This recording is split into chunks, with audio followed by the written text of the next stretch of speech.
all of you for coming for this third session of interesting topic on Lifeline Connect, which is, can the universe manifest your desires? And this is a series of the third topic that we had. And so I just want, before we get into this topic, I'll just give an introduction about what Gaia movement is all about. And so for people who have not been here for the first time, or people just joining here for the first time, let me just inform about what DRM or Gaia movement is all about. So we at Gaia movement are passionate to give voice to the voiceless, hope to the hopeless. We believe in empowering people with tools to facilitate their holistic transformation. Under Gaia movement, we have different areas that we work under. That is the Helpline Connect, the Lifeline Connect, the Prayer Connect, and Social Connect. During the course of the sessions, we will be putting in the details of Gaia movement in the chat section. And so you can visit our WhatsApp group, our websites, our Facebook and Instagram and YouTube channel, which will give you further information on what DRM does. And now coming back to our topic for today, which is can our universe manifest your desires? And so the topic, some of the questions that we are going to take for today is, can you create your own reality? What does the law of attraction say? Do you attract what you think and speak? Are there curious parallels between love between two people and entanglement between two particles? And can we name it and claim it? And so quite interesting topics for today. And for this session, we have eminent speakers over here. Most of you are aware of all our speakers, but in case if you're coming here for the first time, let me introduce our speakers for today. And the first speaker is Dr. Rebecca Watson. She's a dental surgeon, a human resource professional, and a college professor. She is currently pursuing her master's in theology and at the University of Toronto, and is passionate about apologetics and church history. The second speaker in that order will be Dr. Lata Christie, a senior scientist from Bangalore. She's completed a PhD in aerospace engineering from Indian Institute of Sciences, and also studied Masters in Divinity at SABC, Masters of Arts in a course in apologetics and counseling. And the final speaker for today is L.T. Jayachandra, who is a retired engineer from the government of India, who is interested in theology and philosophy. And so as we get into the topic, I would request Dr. Rebecca to begin this topic. My presentation is not very long, just going to sort of get us going on this panel discussion. So what are we talking about today? We talk about, you might have heard terms like the law of attraction. You might have heard terms like the secret, and that we can create our own reality. You know, you want it, you say positive words, and you can get what you want, so on and so forth. So we're going to talk a little bit about whether you can create your own reality, and whether the universe is going to help you co-create your own reality or manifest your desires. So the basic idea here, we have been doing this series, the last two talks, we've been talking about whether the universe has a consciousness, a collective consciousness, whether the reality that we see around us, is it real or Maya, a perception of our ideas, a projection of our ideas. So we're coming, this is the last session in that series. So for those of you who have attended the previous talks, you should have an idea of what I'm talking about. So the basic premise is that the universe has a universal soul. You can call it a universal consciousness. Some people just say energy, because it's hard for people to say that the universe has a soul. So they just say energy because, you know, energy is considered to be inanimate and does not really have consciousness. So whatever it is, the premise is that there is this universal soul, consciousness, or energy, and that we are a part of it. So we are a part of this universal soul. So in a sense, We are a part of the divine, and hence we can create and attract whatever we desire from it. For those of you who love the book The Alchemist, which came out quite a few years ago, I think it's been over 10 years now, 10 or 15 years since Paulo Coelho wrote The Alchemist. It was very, very famous back when I was in university and everybody was reading it. It's a fictional tale, but the tale speaks of a young man who is looking for a treasure. And one of the most famous lines in the book is, when you really want something, the whole universe will conspire to give it to you. When you really want something, the whole universe will conspire to give it to you. So when you really want something, you can draw it towards yourself. So that's the basic idea here. And that is because we are united with the universal energy. So this is not a new thought. The rationale for this comes from Eastern philosophy primarily, monistic or non-dualistic philosophies. We looked at this when we were doing our previous session on whether the universe has a consciousness.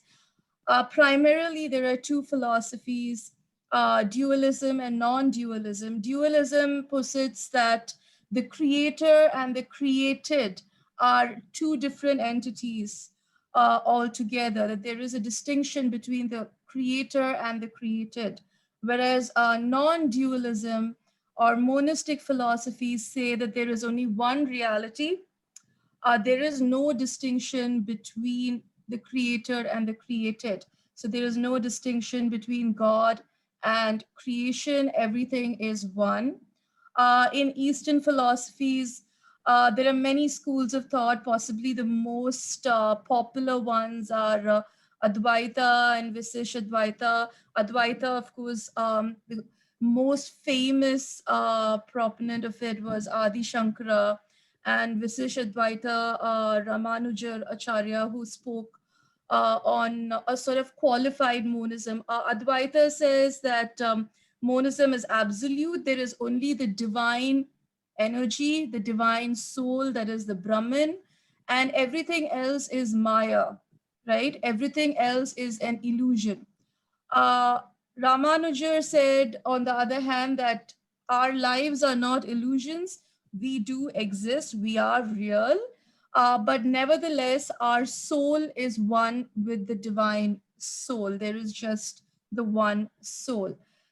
In Western philosophy, again, Western philosophers like Spinoza, for instance, he was a great proponent of monism. Immanuel Kant, again, he spoke of the idealistic world.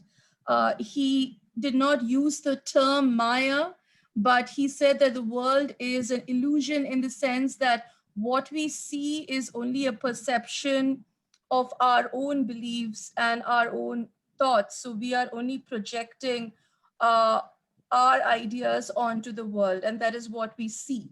So there is no objective reality as such, according to Kant's philosophy. So Eastern philosophy, Western philosophy, and then of course you have the sort of fusion, syncretic schools of thought popularized by Madame Blavatsky. She started the Theosophical Society. If you're familiar with her, she studied a lot of Eastern thought, and she brought this more into the Western consciousness, the idea of a universal soul or a universal consciousness that we are all a part of, the divine consciousness that we are all a part of. So, in essence, we are all little gods who are all part of the universal divine energy or consciousness. Today, you would hear various terms like Gaia Theory or panpsychism. For instance, there is a channel called Gaia TV. It's a new age channel where you get this idea a lot. Gaia Theory basically talks of the whole universe as an single entity, as a single organism. So we are all part of it. The rocks, the trees, the mountains and the stars, and we ourselves, we are all one.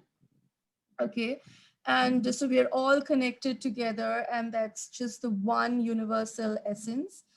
Panpsychism again talks of the universe having a soul or a consciousness. So these are newer terms that you will hear, but it all goes back to the same ancient Eastern beliefs that come from Advaita, the Advaita school of thought, or the monistic school of thought, which says that there is no difference between the creator and the created.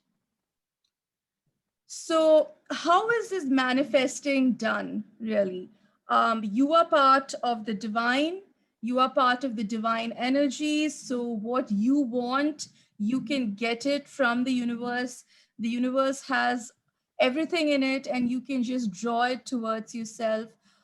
So the idea is that you can use meditation, you can use yoga. There are different forms of meditation now. There are visualization meditations, for instance, where you visualize what you want, exactly what you want, and you keep meditating on it, keep focusing your energy on it, and that way you can draw it towards yourself. Then you can repeat certain phrases, certain chants, Om chants, or chants and mantras in Sanskrit, or now there are mantras in English as well that they say this. The I am chant is very popular these days, when, especially in new age circles, when people, they say that I am rich, I am beautiful, or whatever you want it to be. And, you know, you keep saying that, or you keep reiterating it verbally, or you keep writing it down, and it's going to happen, and you can draw it towards yourself. So that is how people try to manifest their own reality. But how do you know what is right for you? Right? Because not everything that you want can be right for you. So how do you know what is right for you and what is wrong? So people turn to different sources for this. You can go into astrology. You can have a tarot card expert read your tarot cards to see your destiny, and to, people even do regression hypnosis. They try to regress back into previous lifetimes to see how the previous lifetimes were, so that they will have an idea of what they should expect in this lifetime.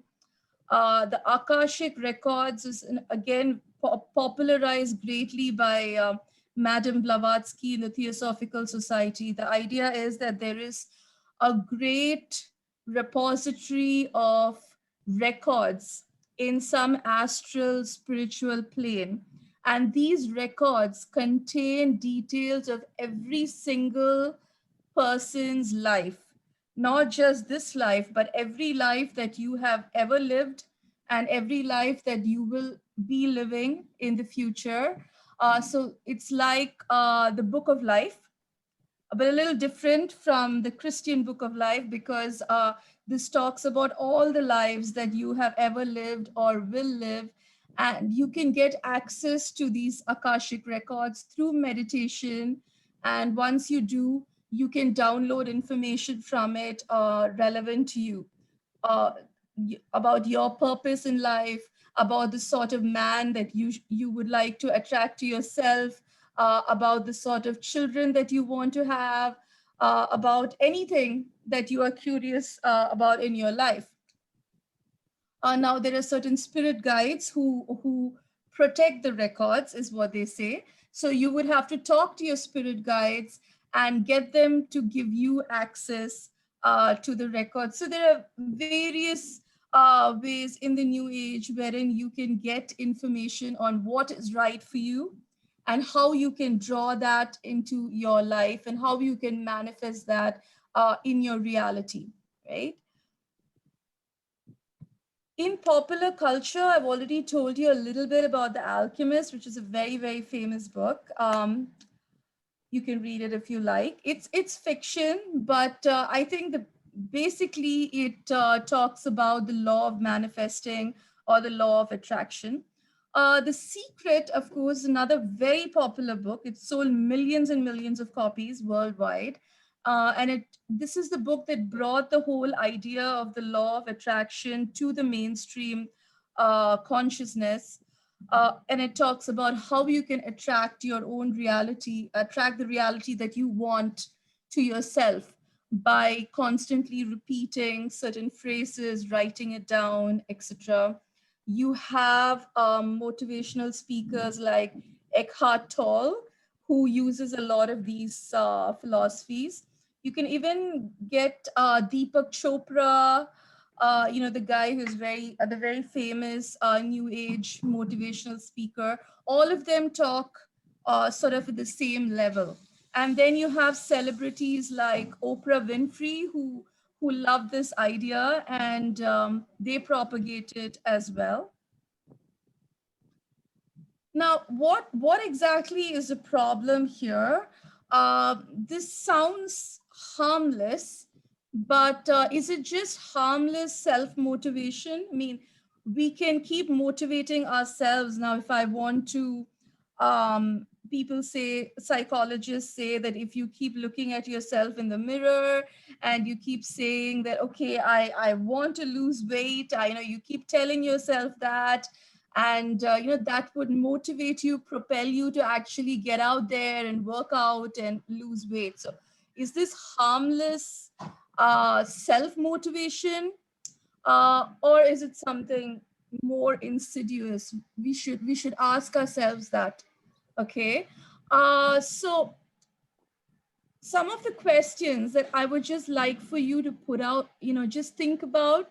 I'm not going to say that this is wrong or right or anything like that, but just some things that you should possibly think about is, what if you want to attract something that belongs to somebody else, that does not belong to you? Okay. Is it okay to get it? Because human beings, we have ideas of what is right and what is wrong. And generally, in any culture, it is wrong to covet something that does not belong to you. Covet your neighbor's wife, your neighbor's husband, for instance, and try to, attract that person towards yourself. But what if you really want that person who does not belong to you? Is it okay to try to draw that person to yourself by using, manifestation techniques? Will that hurt you in some way? Would that be considered wrong? Right? Because if you look at monistic philosophies like Advaita, the universal soul or Brahman is neither good nor evil, right? There are no conceptions of morality or objective morality in the Brahman, whether you're a good person or a bad person. We are all part of the universal soul. So, you could be a wonderful person and another person could be a murderer. It doesn't matter. The murderer's soul and your soul, you're all the same because you're all part of the universal soul. But nevertheless, we human beings have very clear ideas of good and evil, right and wrong. We have very clear ideas of what is pain, what is suffering, what is justice. We want to see justice done when we see an injustice happening, right? So it's not easy to say that, okay, it doesn't matter. We are all part of the universal soul. So it doesn't matter if somebody hurts somebody else, we are all going back to the same source anyway. It's not easy to say that, right? So where do our ideas of morality come from? If in fact we are all part of this universal soul that does not have any idea of right and wrong, right? So that's a question we need to ask ourselves. And why is it that only some people gain enlightenment through yoga and meditation? Only some people realize that they are divine and that they are part of the divine soul, whereas other people do not realize it, right? And possibly the most important question that you have to ask yourself is, if there is a divine, soul, a divine consciousness, a universal consciousness, why would it cut itself down into small individual mortal souls and forget its own divinity? The idea in Advaita philosophy is that um, this divine soul wanted to experience human life. It wanted to experience mortality. It wanted to learn new things. It wanted to, enjoy life and the pleasures of life, and that's why it did it. And it forgot its own divinity so that it could learn new things. But keep in mind that this is supposed to be like God, the universal soul. So it already knows all things. So why should it want to experience different things as a human soul when it can possibly experience it in itself? Because God is supposed to be self-sufficient and have all knowledge in himself. So why should he want to, cut himself down into smaller mortal souls to experience life? So these are questions that are a little tricky to answer in this sort of a worldview, but you should ask yourself these questions and really think about whether this worldview could be true and whether it makes sense to you. I'm going to pass this on now to Dr. Lata, who will be talking about this same concept from the scientific point of view. Can we attract things to ourselves due to changes in the quantum world at the subatomic level? Or can we attract things to ourselves by changing our vibrations? So Dr. Lata is going to talk about it. Thanks. Thank you. So thank you, Rebecca, for giving that introduction. So good evening to every one of you. Today, my talk will be on, can we create reality? Is it a myth or fact?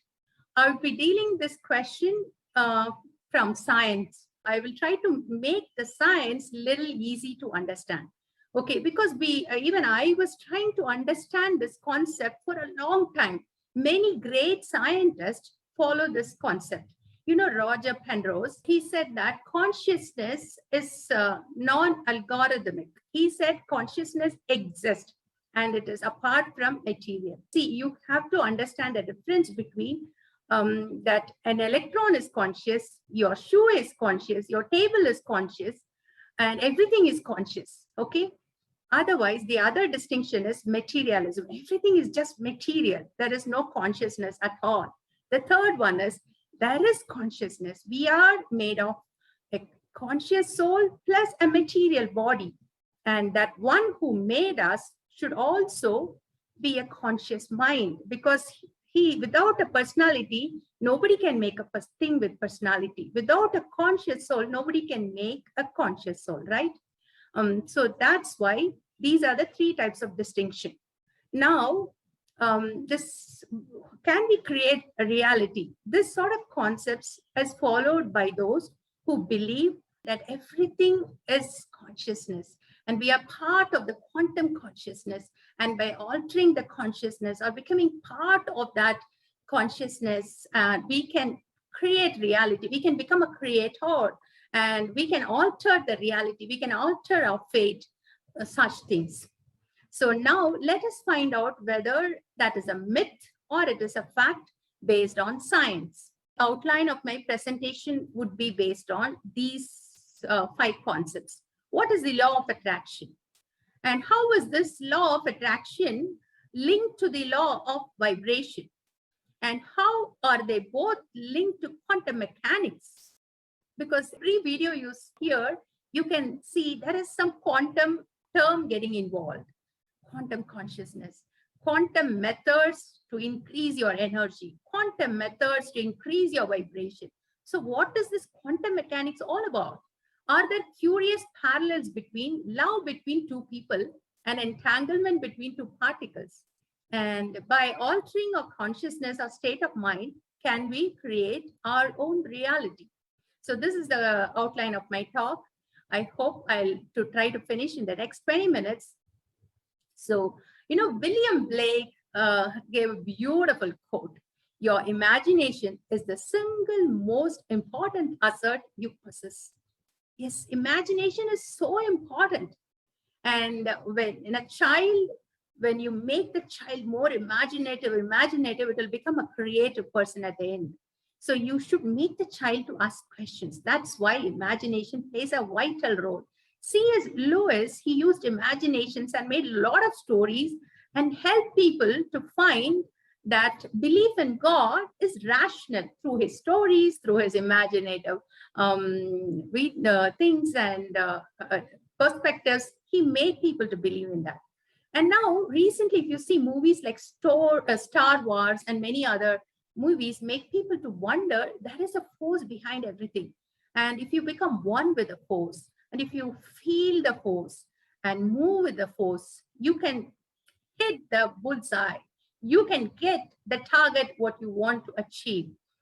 So this is this sort of imagination. This is the way they baptize the imagination to fit this concept of law of attraction by moving along with the consciousness, along with the great consciousness of the universe. So now, is this a depreciation of reason and only an appreciation of experiences and senses? Or is there a reason involved? How do you find out whether it's a true science or pseudoscience, right? So if there is a reason involved, it should be true science. If there is no reason involved and it's just an experience and senses based on experiences and senses, then it is a pseudoscience. So let's today get into science to find out whether this law of attraction is a pseudoscience or true science. Before that, let me tell you what is this law of attraction. The law of attraction is based on the belief that positive or negative thoughts bring positive and negative experiences into a person's life.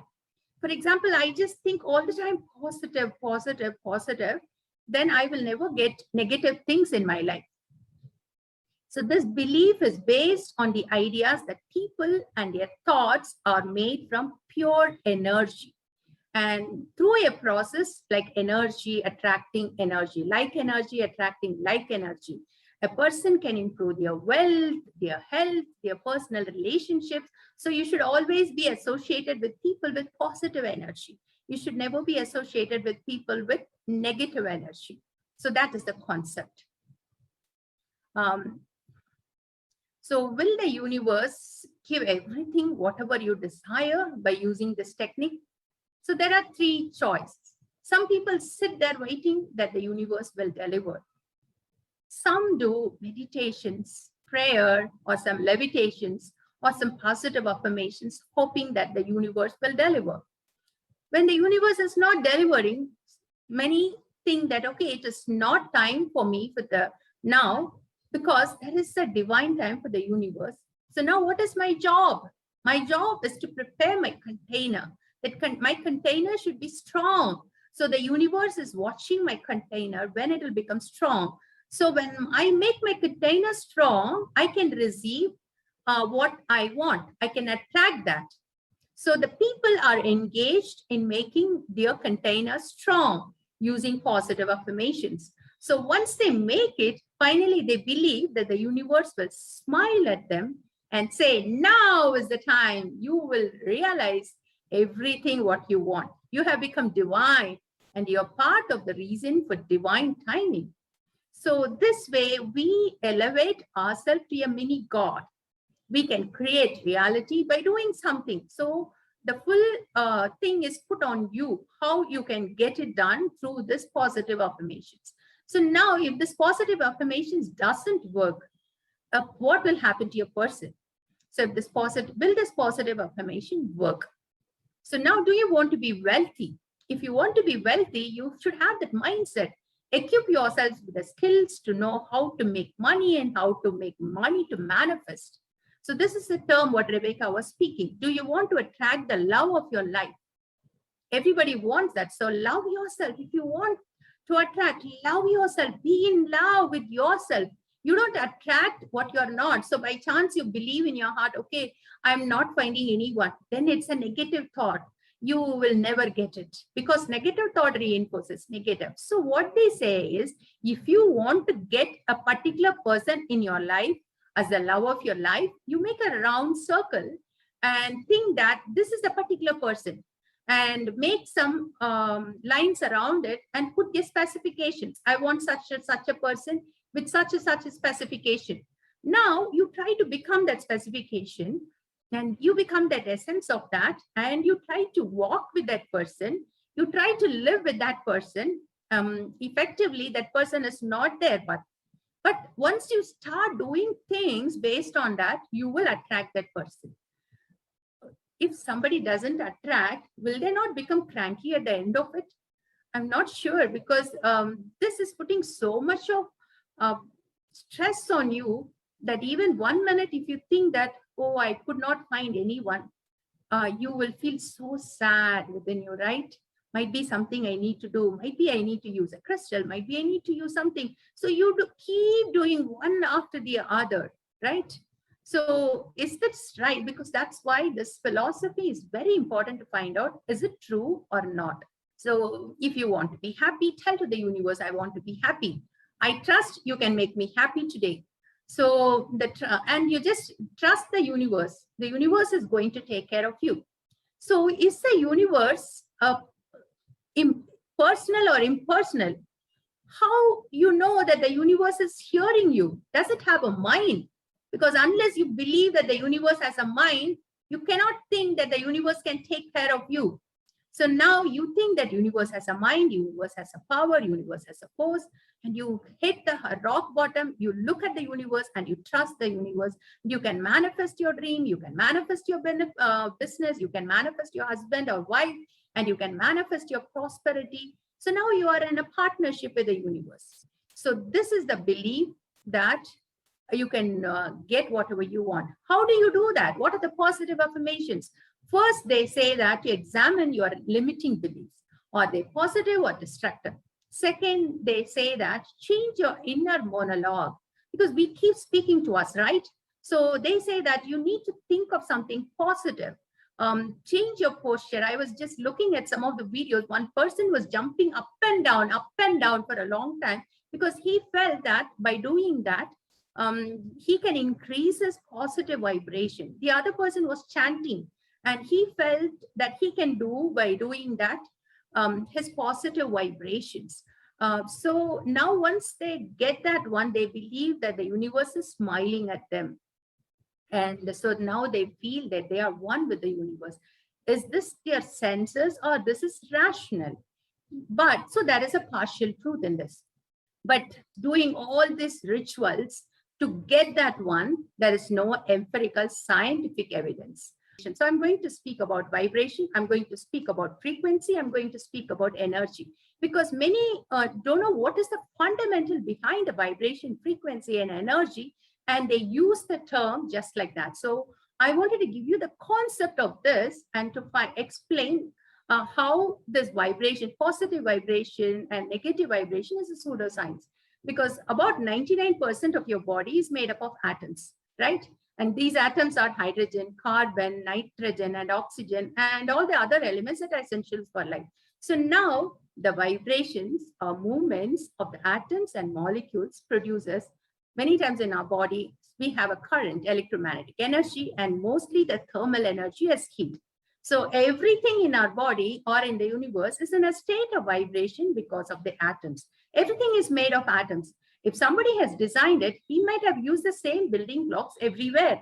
So everything is made of atoms. Now, what is the difference between vibration or frequency? So, you know, now you call hello to your friend. How does she hear that voice? Because you cry out hello and you create a disturbance in the air pressure. That is vibration. So that travels from your mouth and picked up by her. So sound waves are characterized by frequency. So sound waves are characterized by frequency and they travel in waves. This was first done by Ernst Chalny. So all objects have a set of natural frequencies at which they vibrate. So based on this vibration, an object at a higher energy state vibrates fast. And so hertz refers to the number of vibrations or cycles per second. if you see this metal square, this is a sand, and when you put it and you use a bow and try to play, when you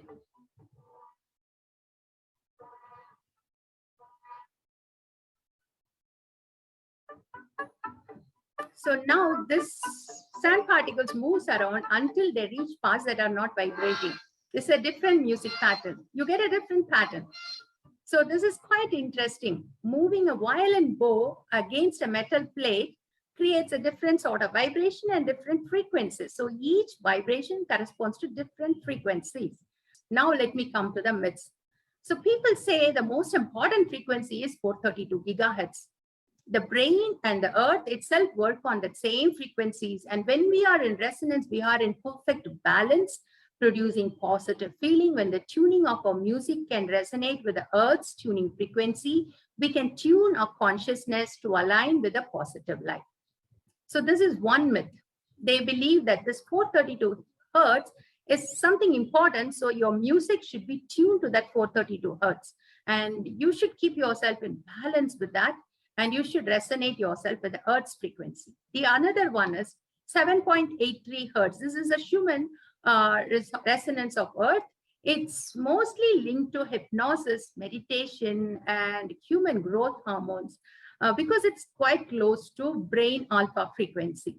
So people say we need to tune our brain waves close to the planet pulse to get what you want. And the third myth is somebody has put the sun's picture and said that sun is chanting Om mantra. So now these three things, let us try to understand based on science. The first myth one, the 432 hertz unifies the property of space, time, light, gravity, matter, magnetism, biology, DNA code, and consciousness. It has profound effects on expanding our consciousness, and it creates resonance with our bodies and balances the emotional and mental state. That's why we have healing energy. So better use music at 432 hertz. That's what they say, because this music is said to be connected with everything, that is including even the works of the ancients, who constructed the Great Pyramids. They're all in 432. So the structure of our atoms and DNA resonates with respect to the nature, because it is the natural frequency of the universe. So it has the power to attract the masses to the music and even cure diseases. So this is so much hype is going on for the 432 hertz. Now, actually, if you see, there is a conspiracy theory behind this. Now, the ISO standard is 440 hertz. It's not 432. So why it has become 440 instead of 432? There is a conspiracy theory behind it. The change from 432 was there. They say that earlier it was 432, but then in 1939, it became 440 because of the Nazi spokesperson, Joseph Goebbels. So he did, because he's the one who did so evil experiments on children, on twins. So they say that he did it to increase the anxiety levels of individuals, causing them to think and feel as a prisoner to their own anxiety. So it is like a raging war on consciousness. So they purposefully changed to 440 because the ISO standard endorsed it in 1953. So they said that Joseph Goebbels is the responsible person behind this. And then later Rockefeller used it and forced American government to use that. So this is a conspiracy theory, because there is nothing like that. Tuning your muzzle to the music to your specific frequency will never unlock cosmic powers. And it is not true that all the old instruments used 432, because the term hertz itself is appeared only in 1930. And also no ancient flutes or balls were tuned to 432. They said that Pythagoras tuning system or Mozart music used 432, but when you find the fact, they never used it. So even 432 is not the frequency of the heart or brain or earth or sun or water. I will show you what are your frequencies. So your music also will not sound something great at 432. So tuning to different pitches makes no difference. So this is a myth. So next myth is, so this I wanted to show you because they say that it is the frequency of the heart and brain. Let me just show you some 2 minutes. if you want to know the frequency of your brain, there is something called electroencephalograph. Using that, you can measure the brain waves of different frequencies. So electrodes are placed on specific sites on your scalp, and the impulses, electrical impulses within the brain is measured. So with this one, they found there are 5 types of frequencies. So the lowest in deep sleep, you have the lowest 4 hertz, that is delta, then theta when you're daydreaming or meditating, then the alpha, which is the normal thing. This is a normal relaxed adult. But when you're doing an analytical problem, you enter into beta, and then the gamma is the frequency of the brain. So if you see, none of that is resonating with 432 hertz. So, and that too, if you see this alpha frequency, it is 8 to 12. So now it's between 8 to 12. So now if you see the hertz frequency, it is 7.83. So what they now say is, if you tune the alpha frequency to 7.83 hertz, you will be able to get a beautiful balance. So what is the 7.83? Let me just explain you. You know, the earth behaves like a giant electric circuit with a natural pulsation of 7.83. This is between the ionosphere and the earth's surface. It becomes a resonator and you get a frequency. So because it is between this volume, it is affected by lightning, it is affected by ionospheric changes, by solar activity, by volcanoes, by temperature. So it varies from 7.83 to 32.4. How would you be able to adjust your alpha frequency to this? So there is less rigorous scientific evidence of these connections. Even they say positive emotions are higher frequency, negative emotions are lower frequency. But there is very minor change, and there is no peer-reviewed articles on that. And next, the third myth is sun is chanting the sound of Om. So now, what is the sun chanting or making sound? The surface of the sun expands and contracts in regular cycles of every 5 minutes. So this every 5 minutes, it just expands and contracts. Because of this one, there is a frequency associated with the sun of 0.0033. So this is a resonant frequency of the sun. So human ear is only can listen to 20 to 20,000. So this sound you cannot even listen. We can only hear through instruments. And so this is just a sound because of this oscillation of the sun and the contraction of the expansion of the sun on the surface. Now, next is, let me come to the energy concept. So I have explained you about vibration, about frequency. So you can easily, you can ask me questions at the end. So by tuning your frequency or vibration to some other tuning to the earth or your surroundings, nothing great is going to happen. So every theory had to be put on the balance and weighed. Now, what is energy? I'm just going to move fast. Energy is the driving force of the universe, right? E is equal to mc squared. So now it is a quantitative property. It may be kinetic, potential, or others. So now we know that 3 law of thermodynamics. I'm not going into detail. So the total amount of energy is constant. And also the disorder will always increase. And that is at one particular temperature, the molecular movement stops. So energy is not a substance to be held or felt. We cannot create energy, and we can only change from one form to the other, right? This is all about energy. Now coming to quantum, this energy of the universe. So the universe is not saying today, it was yesterday. It was cooler earlier, it was hotter earlier, now it is cooler. And it was bigger in the smaller in the past, and now it's becoming bigger because it's expanding. It's expanding. So a second ago, the universe was slightly smaller, and now after a second, it will be much bigger. So now there are around 6 different eras for the last 14 billion years. Scientists have qualified. We are in the dark energy era. So what is this dark energy? This is responsible for the universe to expand. So the universe is accelerating at the greater rate. Every day it's increasing the acceleration. So the dark energy is responsible for this, they say. But they don't know what is this dark energy. So now they say that this is a new form of energy. And at one point it will take over And finally, everything will become one big galaxy, and the universe will become one big galaxy, and nothing will be there except this giant elliptical galaxy and the dwarf stars. So now if you want to look at the universe, you have to look up. After some time, it will not be there. That's the way scientists are telling. So now this energy concept about the universe, if you see, the energy of the universe is zero. Total energy of the universe is zero, because when the physicists say positive energy, they call it as matter, antimatter, light as positive energy. And there is an equal amount of negative energy stored in the gravitational attraction.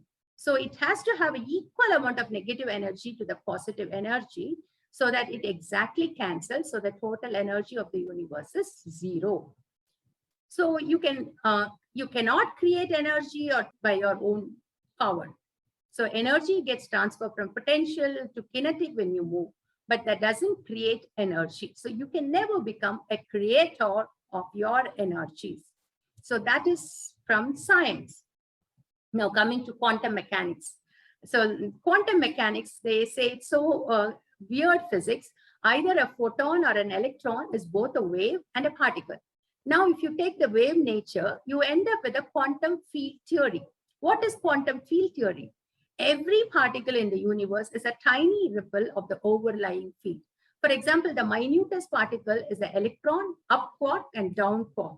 So with all these things, there is a field involved, and that electrons are vibrations in the electric field, quark is vibrating in the quark field.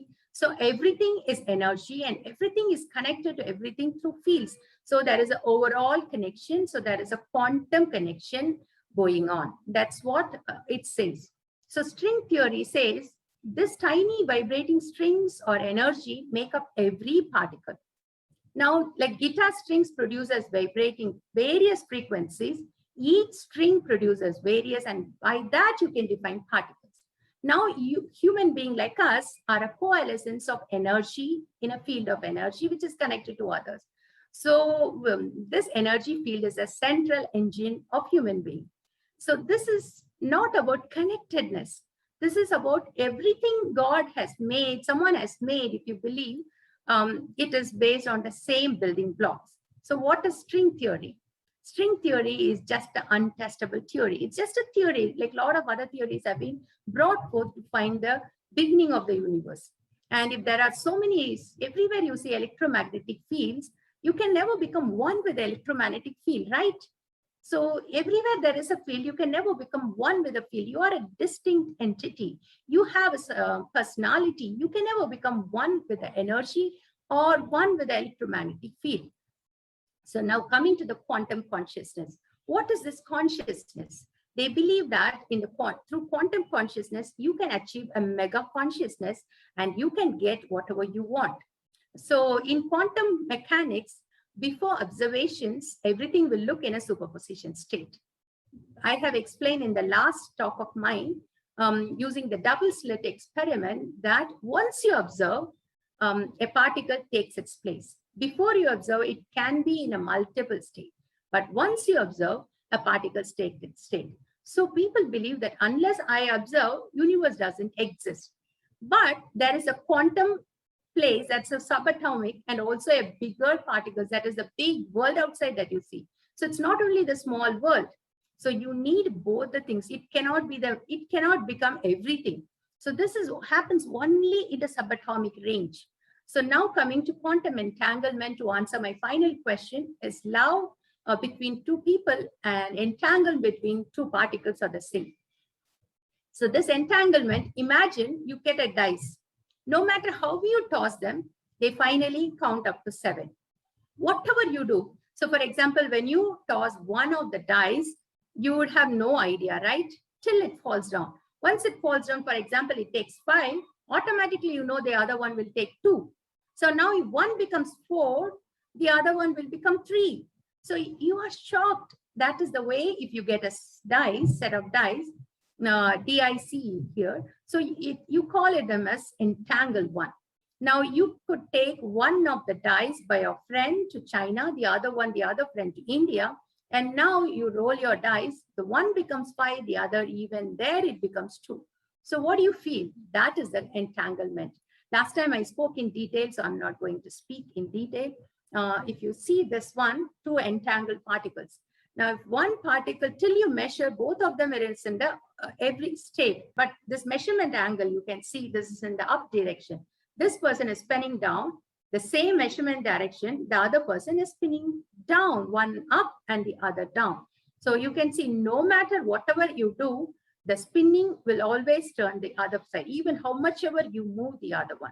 So they think that if two people are in love, they are entangled, they can be anywhere. Their heart and lungs will be, their heart and mind will be united. But with all these theories, finally, you will get entangled with someone wrong person and you might spoil your life. So you can never compare this entanglement, which happens only at subatomic particles. It doesn't happen in the bigger world around. So now coming to the last part, can you alter your consciousness? You will get unlimited power and you can do anything. You can have it as you imagine. You can stop your aging. You can do it by altering your consciousness. By astral projection, you can travel to other planets. You can use your psych powers for witchcraft and for astrology. Both magic and witchcraft belongs to supernatural. So where you use your mind and use your psych powers to achieve some things. And now when you dabble with the psych powers, something happens. You know, there is a spirit world around. The spirit world has spiritual beings, both good and bad. When you dabble with the occultic practices, you might enter into connection with some evil spirits and which can possess the body and can do a lot of things. So for example, I just wanted to give you one example and move on. This is given in Los Angeles Times, October 19, 1988. This big title came. This happened after Anton LaVey, he published the Satanic Bible.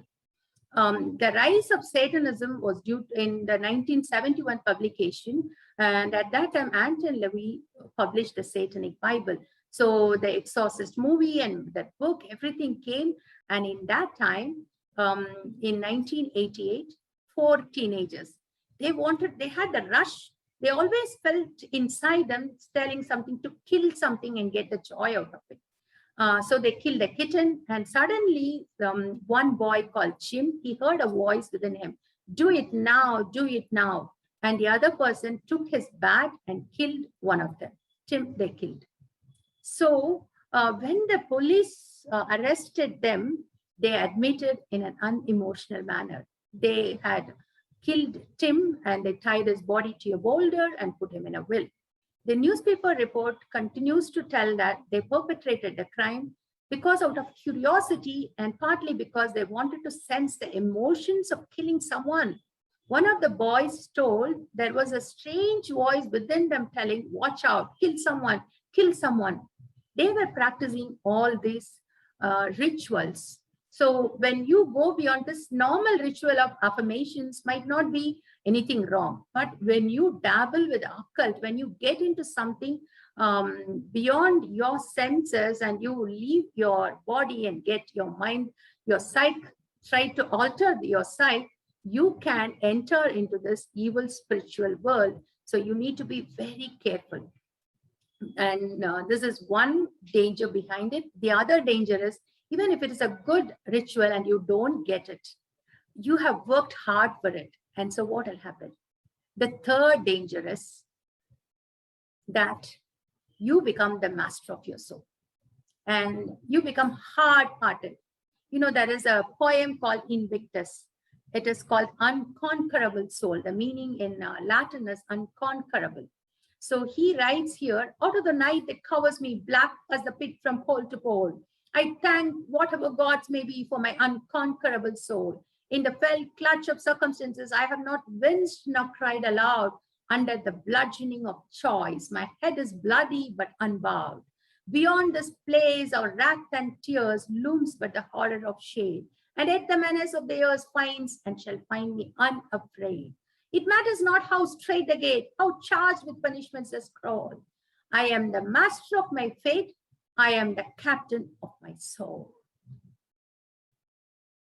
So the underlying philosophy behind this is you create your own reality. You are responsible for whatever happens to you. The reason that events happen in your life is because you have made them to happen to you. You brought them into being because of your consciousness, because you are having the power. So now, last 1 minute, what I wanted to say is, why this man Invictus, why this Henley only wrote this poem called Invictus. He wrote in 1875 in his mid-20s. You know why he wrote, "I'm the master of my fate"? When he was very young, because of tuberculosis, he lost one of his leg and he was into depression. And so he didn't want that he's losing control over his life. So he wants to make a declaration that I'm the master of my fate, I'm the captain of my soul. And whatever gods may be, he places his poem firmly in the here and now. He's not thinking of eternity. And he's putting his thought on dominance and control of his own fate. I'm the master of my fate. The repeated assertion of the self and the self's agency is his autonomy. So now, this makes someone so hard within them, leaving them out of empathy, and they are able to create their own thing. And if it doesn't happen, it ends up in depression. Instead, if you think that there is some higher power, there is a God who's loving, it changes. So now with this one, I wanted to tell the last line. You know, even in Christian kingdom, Christendom, many people believe that by faith, you can alter anything. And by faith, you can claim it. Many faith healers say, just believe that you're healed and act as though you're healed. Don't take medicine, don't go to hospitals, and you will be healed. So I wanted to ask LT Anna whether this is right and on what basis they are telling, and what is his thoughts on this. Now, I'm not going to use a PowerPoint, but I hope I can make a few points with power. You know, the interesting thing about simplicity, when Jesus said, for example, that we should become like little children, he meant something which can be misunderstood. He meant we should be childlike and not childish. I want to tell you that, in fact, the first half of Dr. Lata's presentation was actually a continuation of Dr. Rebecca's presentation, because she was actually dealing with philosophy. But I do want to make one point at the basis of it, which is a continuation of what I did last time. The ultimate issue boils down to the distinction between the personal and the impersonal. Whether you describe it as imagining all reality is one, which is a famous statement from the Upanishads, Aham Brahmasmi, on which Shankaracharya, Adi Shankara, mentioned that everything is Brahman, everything is divine. Something similar to the Greek principle of the Logos. But when John begins his gospel, he goes on to say, he says, in the beginning was the Logos, but the Logos was with God and the Logos was God, which means that he is putting before us the fact that the personal is above the impersonal. The moment we begin to say, whether from a philosophical point of view or from a scientific point of view, if you say that the impersonal, energy, quantum fluctuation, meditation, connecting with astral bodies, all impersonal relationship, is going to affect my being as a person, we are already putting the cart before the horse. We have to understand that the personal is higher than the impersonal. And I want to tell you, I think I gave this once before, in Feng Shui, which is a Chinese philosophy. If you went to a Feng Shui master, if your marriage is not working out, he would probably tell you or ask you to arrange the furniture in your bedroom in a particular way. Just think about it. Furniture is impersonal. Your relationship to your spouse is personal.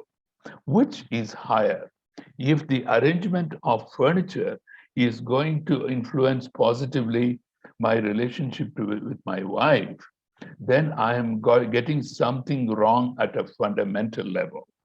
And which is essentially the reason why we need to think of the personal as above the impersonal. And whether it's energy, quantum, whatever you say. In fact, those of you who are in the IT field might have heard of an operating system called Ubuntu. If you Google Ubuntu, you'll get only operating system. But actually, Ubuntu is an African philosophy, which simply translated means we are persons only because of other persons. That means my being a person is amplified only by relating to other persons. My relationship to things is not going to increase my capacity as a person. But let me conclude with this because we have already taken too much of your time. What about this entanglement? C.S. Lewis has a beautiful statement as usual. He says that the phenomenon called falling in love will be very odd if it happens in a sexless world. The fact that we are attracted, say, to members of the opposite sex definitely means that we are to satisfy that particular attraction by finding the right person to relate to. But please remember, it does not mean that that attraction creates the other person.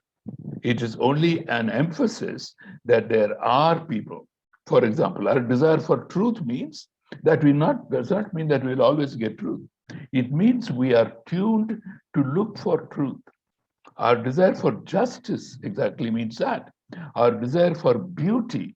Therefore, you will find that in every level, the principle, the personal is above the impersonal.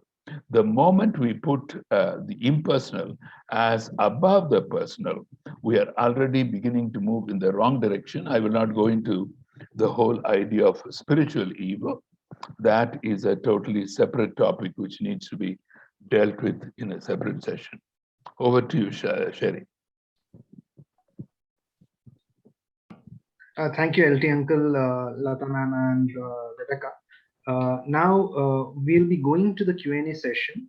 And so what you can do is you can post in your questions in the chat box based on all what the speakers have spoken today. And based on that, we will be taking your questions one by one, including I too might be taking in one or two questions, depending on the time that we have. So please be free to post in your questions in the chat box.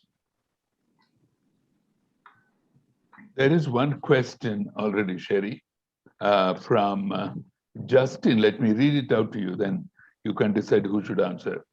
In my opinion, thinking about law of attraction as something magical or mysterious is only going to hurt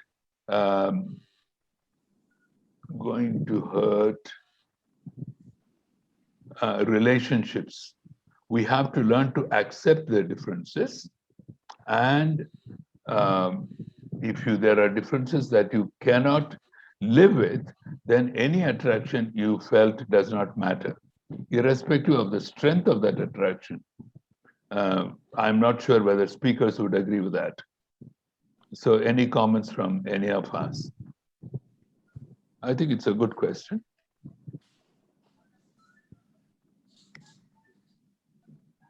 So you would take up, Anna? No, why don't you come at it from your quantum entanglement? So let me. No, I'm very happy that you're laughing, because that shows that the answer does not lie in the quantum level. It was at the quantum level, then we will be blaming everything on quantum or everything on Aham Brahmasmi. So there has to be a distinction. There has to be a difference. In fact, the fact that we are created by God, two things I want to mention.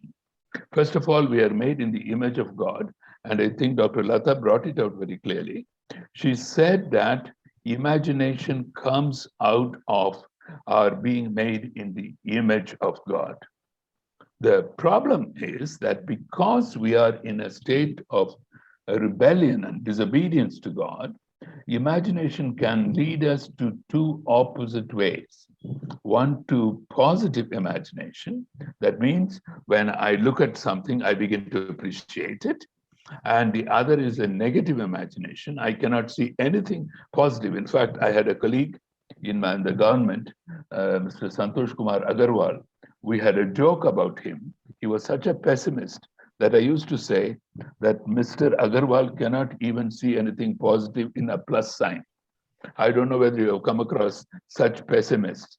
But the fact of the matter is the positive energy does not spring from nowhere. It is an indication, a signpost. N.T. Wright, in his recent book, Broken Signposts, he talks about some of these are desires for justice and love and beauty as signposts, not completed signposts. They are broken signposts, but they show a particular direction. Now, what Dr. Lata and Rebecca shared with us is approaching this question from angles which are subpersonal or impersonal. And those approaches, in my humble view, would not lead to satisfactory answers.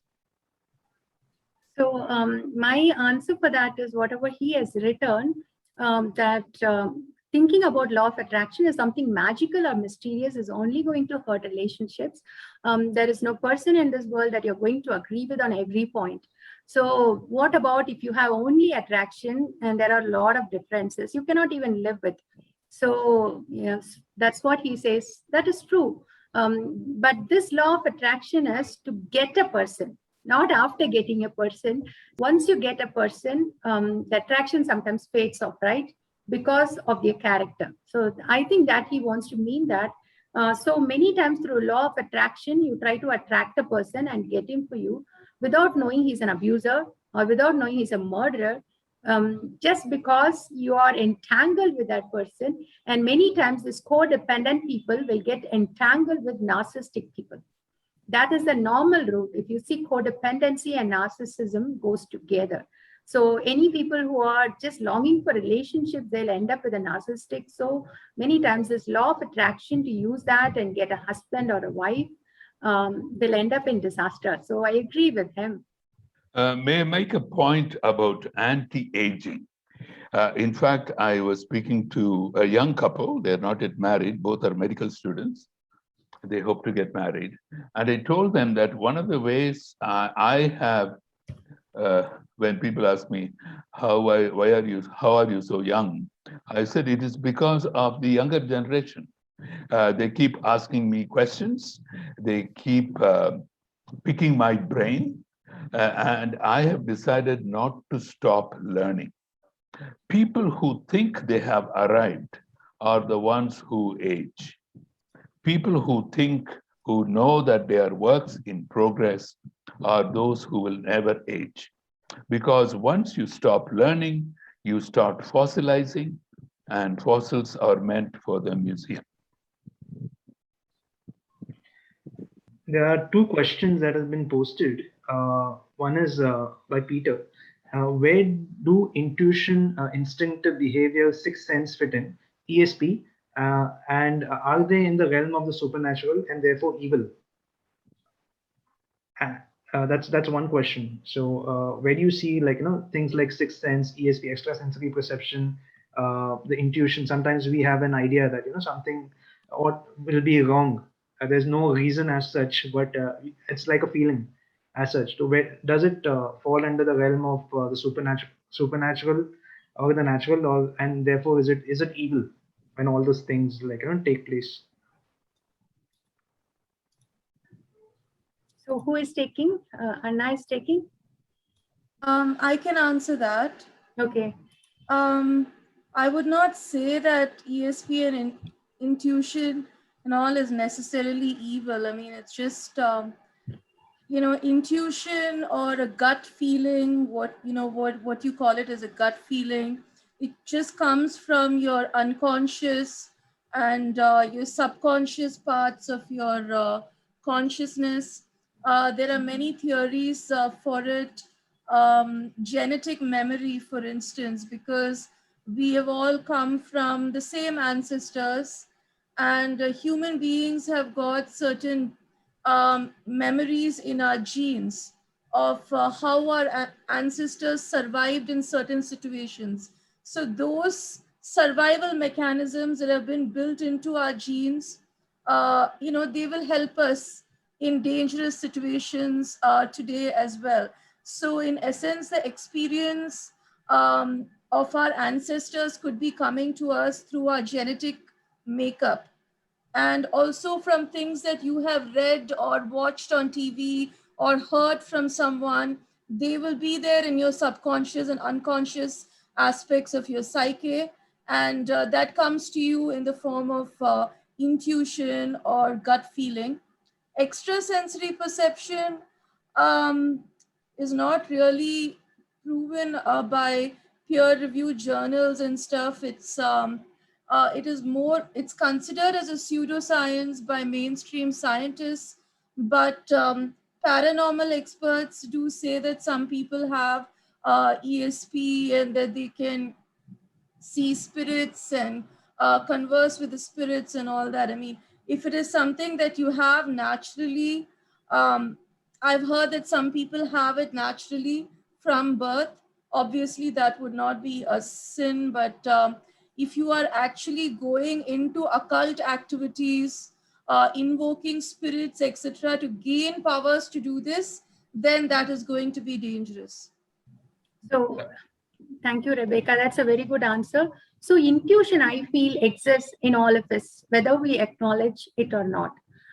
So I think we can use it sometime, because this intuition, the feeling, that's a feeling that something is off, something needs our attention. That's a quiet voice. Sometimes that intuition is given by even God. Once or twice, I was woken up in the morning and I was asked to pray. So once I prayed for my dad, and then next day morning when I prayed around 4 o'clock. When I called him, he said, yes, I was struggling at that time. So sometimes God gives us thoughts in our mind, subconscious, to pray, but that is from God. But sometimes even in our own, our brain has a decision making in the front, and another part of the brain even has the subconscious thoughts in us. And when we think of someone, our children, so much, and something is wrong, they are going to do something wrong, something within us will tell that this is not. Many people have acknowledged, and as Rebecca said, some have their antennas so powerful, they'll be able to see the spiritual world a little easier than the others. But it's better not to get more into the spiritual world, because I would say God exists in very beyond the dimensions. There are many dimensions in this world. So the spirit beings exist in some dimensions. They may be good or they may be bad. So instead of looking into spirit beings, you look at something beyond the spirit beings, that is God, who created the spirit beings. So then you will be at rest. You will not be entering into all these things, but you will be God conscious, and you will get your spirit aligned with God's spirit, and God gives you the secrets of the world, secrets of your life, and that will be beautiful. Just limiting ourselves to the question, I would like to supplement what Dr. Rebecca mentioned. The subconscious is also fed by what you think at the conscious level. See, that is how addictions are formed. And it comes back to the imagination that Dr. Lata was speaking about, which is part of God's characteristic. See, after all, when he created the world, he used his imagination. But because we are in a state of rebellion against God, we have this problem that imagination can be used positively as well as negatively. And for example, Paul can say that you get angry, but don't let your anger continue when the sun goes down. By that, you will be giving a foothold to the devil, which means that you are now making yourself an angry person at the subconscious level, that sometimes even without your realizing it, you can burst out in a bad temper. So I think that we need to deal with without going into the spiritual dimension, because I think it's very easy to talk about the spiritual without realizing that there is personal moral responsibility for the many things that we do. Sometimes we blame the devil too much, and the devil is very happy about it, as long as you don't accept responsibility. So that becomes very important. Hi, my name is Rahul. Yeah, Rahul, tell me. No, first of all, I'm so sorry. Like I said, I joined the meeting quite a bit late. I joined only when you were speaking about energy from the perspective of sound and vibrations. Okay. Uh, So might be I feel that you would have tried something different belief systems, and then when you're doing it, there is something called placebo effect also. There is something called placebo effect and your confirmation bias, and Correct. you feel confirmed that what is happening, what I'm doing it is giving me that calmness, because meditation many times really gives calmness, but when you meditate with an empty mind, sometimes it becomes very dangerous. So they say meditate with the word of God. That's what we normally teach about, because when you make your mind empty, the spiritual world can enter into you. So, but in your case, you're feeling the happy effect and you are able to cope up with that. But you are that 432 hertz, I'll just finish it. I have explained clearly. 432 hertz is not your body frequency. Your alpha frequency of your brain is just 8 to 12. And even the Earth's frequency is 7.83 hertz. So 432 hertz, that music and others, has no scientific basis. I do not understand the concept of chakras very much, but I would like to share what I'm like my limited understanding of it. So when I say like every part of me is conscious, every cell of me is conscious, probably there's some spirit or life around me in the universe, outside of my body also, and which I absorb this. I take this inside my body when I breathe air. Like through air is how I believe I absorb life. Like breath is life for me. And that's why meditation also makes sense. And when I believe life and consciousness is transported through body through, I mean, you understand the concept of chi, right? Like chi and chi energy. And there's multiple channels in the body. And supposedly there are certain junctions where like different channels, I mean, you can imagine these like blood vessels, right? Like, and then there are certain like traffic junctions. So these junctions is what people call chakras. And maybe chanting certain mantras or at a certain or music or sound at a particular frequency can activate and have a positive impact on these chakras. Which, when I say positive impact, this is all I mean. Whatever consciousness that my body is trying to transport all over my body, I'll call it like a traffic jam.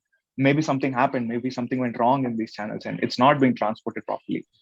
And chanting is for me a way to cleanse this and let's say declutter these junctions, right? So that is how it's been working for me. And in the first chapter of the Bible, God says that it is without his presence, nothing can come. So even science, when you go back and check it up, quantum fluctuations have created the whole universe, they say. But quantum fluctuations cannot create such a beautifully tuned universe. There should be a designer. You check up each and every point. You are living in this earth. This earth, you try to find out if there are any other planets around it that has life. They have tried so much. They are seeing many planets that revolve around their own star.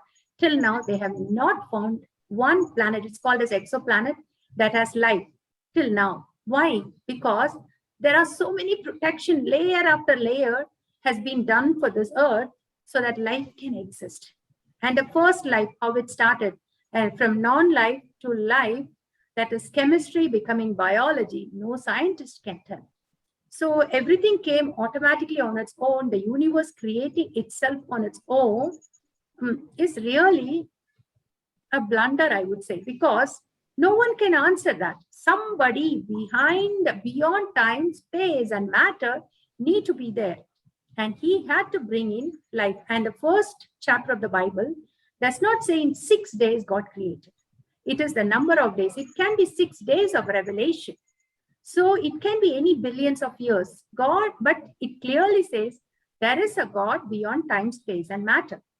So now your evolutionary concept I'm trying to clear. Let me ask Rebecca to clear your chakra concept. Regarding your evolution issue, it's you probably heard of the young Earth. You must have heard priests on TV talking about creation happening only in 6 days, right? Is that your issue?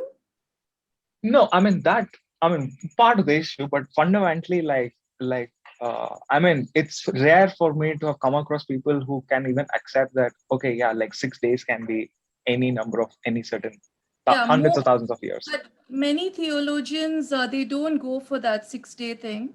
There are many who go for the old Earth hypothesis. We believe that it's the Earth is many millions of years old because we don't take that 6-day thing to, it does not have to come consecutive days. There could be millions of other years in between. And all Christians believe in evolution. We believe in microevolution, not macro, that everything, that giraffes, elephants, and everything came from the fish in the sea. But we believe in microevolution. The other thing regarding the chakras, I think chakras, if you look at it in the secular perspective, people would say that there are various glands. It starts with the pineal gland in the brain, which is your main head chakra. And then there are other chakra points or centers of energy, as you said. And that these centers of energy are not properly aligned, that they need to be aligned for you to, the reason why the energy centers need to be aligned is very specific. What is your reasoning for it, Rahul? Why do you want your chakras to be aligned? What is the purpose for you to do this?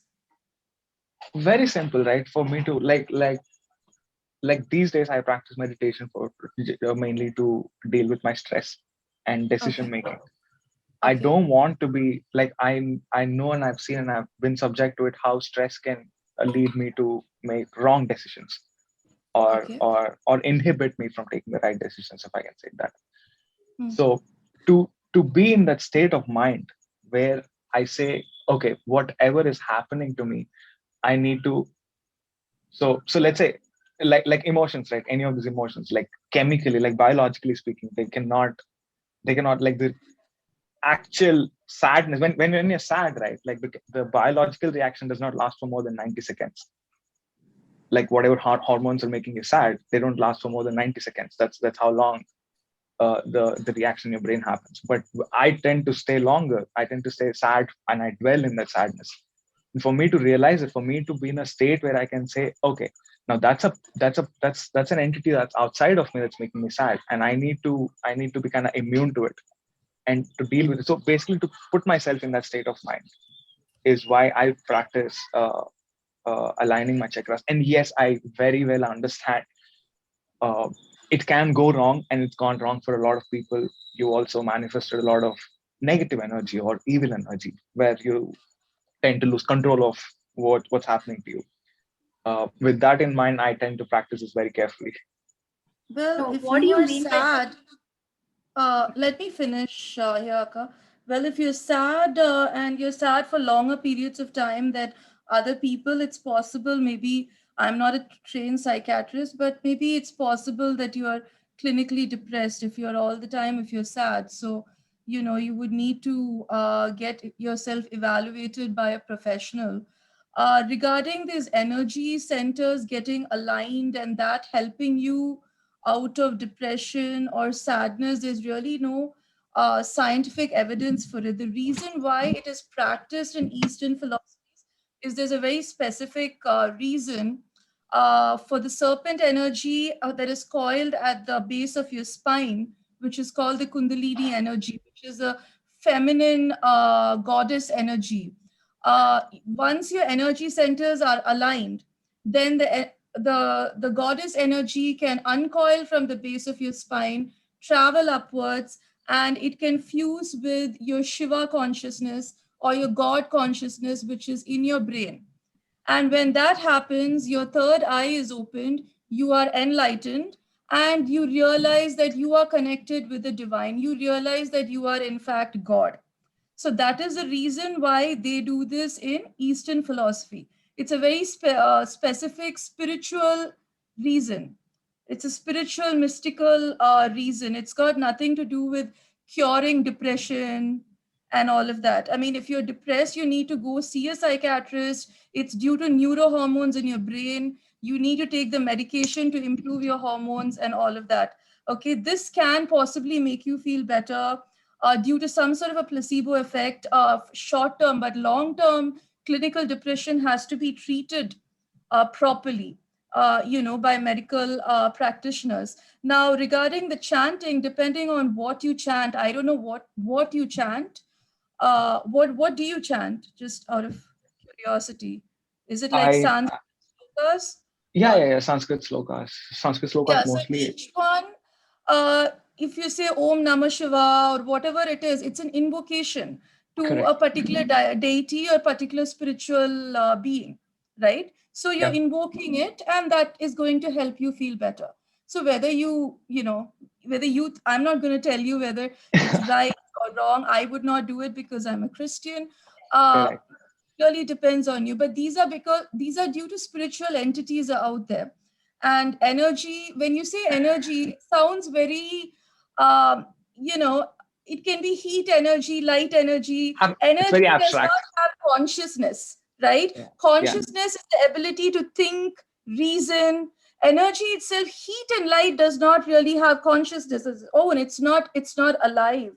But these are actual spiritual beings which can think. They have a personality, they have a consciousness. So if you invoke it, then it can help you, it can cause harm, whatever it is. I'm not familiar intimately with these spiritual beings, but that is a decision that you must take, whether you want to invoke them or not. But regarding aligning your chakras, long term, it's not going to help anybody with serious depression and all that. In fact, studies have shown that this can make psychosis worse. It can make certain mental illness worse, in fact. So if you really have an issue, then you need to get yourself evaluated. And as I said, in Eastern philosophy, the chakra aligning and yoga and meditation is used for a very specific spiritual practice to gain, not for anything else. And Yeah. regarding the calcification of the pineal gland, there's nothing scientific about it. It might be a Eastern medical idea, I don't know. But in allopathic medicine or Western medicine, your pineal gland does not get calcified, and you cannot decalcify it by meditation and all that. It doesn't work that way. Can I just also quickly just respond to Rahul on this? Yes. Yeah. So one of the topic for today was, like, one of the things that we were looking into was the law of attraction. And the law of attraction basically says that the positive things that you think about, that will come to you. The negative thing, that you should not think of the negative things, else that will come to you. And so that is where it says.